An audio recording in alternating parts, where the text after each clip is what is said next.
crypto mining da mayambu amuk khanna taramna okchari mayam channel chibu hanba yengbi boy tadi mayam like subscribe share option biramo matung tabda amuk khanna video no bathagat pagi mateng oine damakta ko mayam khoigi mamang da khoina khoigi Satoshi app ta haitare ne ko Satoshi app core gitu da ko khoida colen namna noi mine dorongani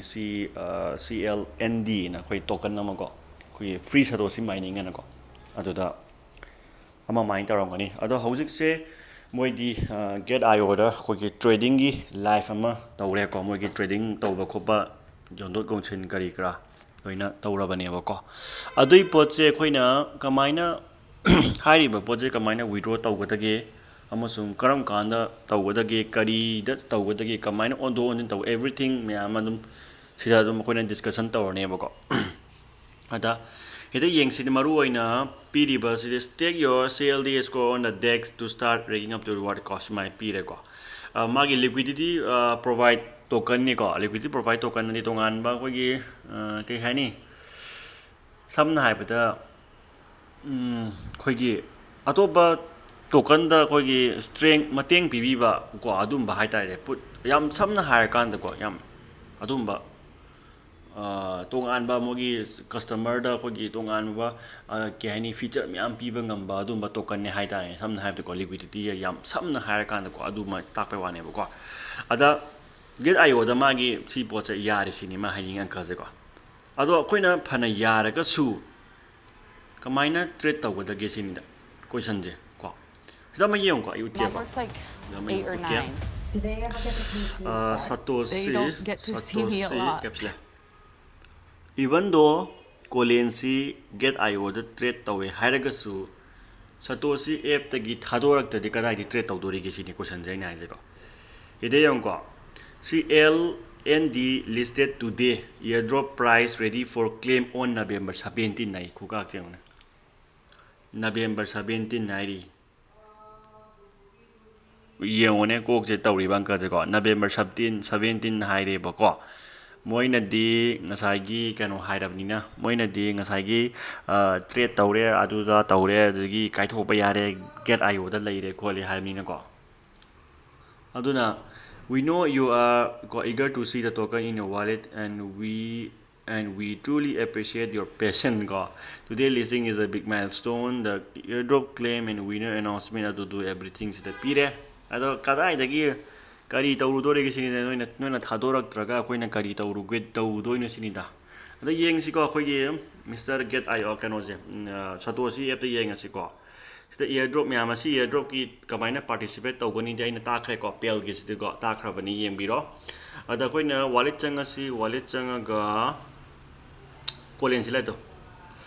si price yang kan ga su ai metra ni colen se kya colen se matam dai ko thawa ya hogi de ko ina ko colen se phajala thamma ka dai de kai thok ya to ri ge sin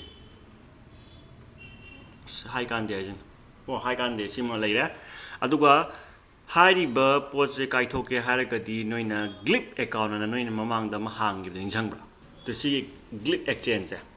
mayam ning jang bi bra khang de ko glip exchange si ma tawraga tawgadawne ba yaudra dagadi glip exchange se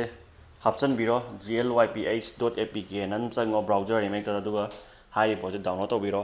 hari ba si je koina ida khalani ko kai ba hajiki token da CL ke ba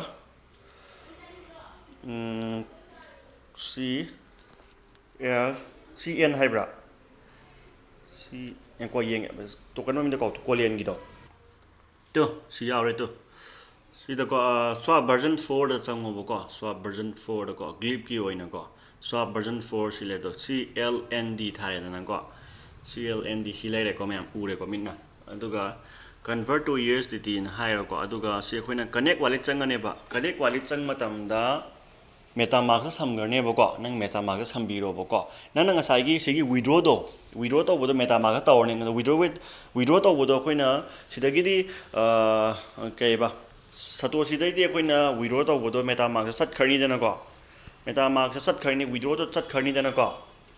metamask phangurane ba metamask gi makha ta na hari ba sida akoina metamask changura kan meta si koina connect wallet haraga MetaMask amuk sammane si poche ko myam ubire ko MetaMask amuk sammane ba khoise MetaMask sammakanda MetaMask ki nangi address amana connect tawgorne ba ko nangna mkhda na swap tawba dum sidum swap tawba yare dum swap tawga dum everything USD tawgera kari da taw any apam taw yare si coin je lei ba coin je ko taw tawba dum yare okay tare na ko myam ko chongai tawga khoi gi November 17 sida oi tare ko sida gi am expect taw nu da $4 or $5 den expect taw nu kai free airdrop sida ba kari expect taw do no injeng khara met pa jibu natra lem na du something is better than nothing ni kai no natra aduna mayam dum ngai biro ko aduna si da duga PL gi ne kitang update macham dang pizza gi je PL gi ne Satoshi oina PL je Trying to take on like a Satoshi leadership role hamara that isn't Satoshi really like kha who I am as a player. Satoshi PL zen PL gi naksalang airdrop lak drop ni ko PL gi oina ko PL network the banner BTC retaking network for airdrop on Satoshi ko amu hana lak drop ni complete again ko noina magi listing lit kano je magi masagi whitelist da yahau na bai da makta noina masai protocol ma'am do loi to biro magi changa da step sing everything ma'am do loina complete option biro ko aduga airdrop peracha Perache magi idan matam pire ko November 30 at the rate adu punga PM pire ko November 30 ada airdrop peracha December 2 dagina December 15 ne ko adum nasan dum khangam mani ko aina en explain taw dra so ko adum kui chi potdi high PL gi ni kano airdrop jam sauni go adum di khangbiu go aduga PL gi sidine akoi masen network share taw na se haibadi kano hengat na bodo kai aina mamang da taw video ma sem gi bani ne khoi hash rate waito wasin tawraga hengat mi manga gi hisab da sem na bodo adumaina semna je bo ko mai semna ga aina sem ma ga thagalake aduga hash rate share taw na bodo ko kai to ut ke taw ni ne ado si utpado si kano yaroi magi kano se kari network to budu boost hash rate out high je ida give head sida hash rate exchange sauna bisu urase sida dum exchange sauna se ba ko khoi masen aduga bidal dana phabra kai mami manga to lai na mai power myam da aduda karam mana hash rate phage ja khoi masen tawna si mi manga sa bani ba ko adu manga noi sami na ro aduga tawraga khoi matam da se khara ko na ba hona je free da ko free ni ko aduga si participate tawge di mayam adum kan tawbiro aina ma video semjagrafne aduga plus mkhda si join tawbining basing adum mkhda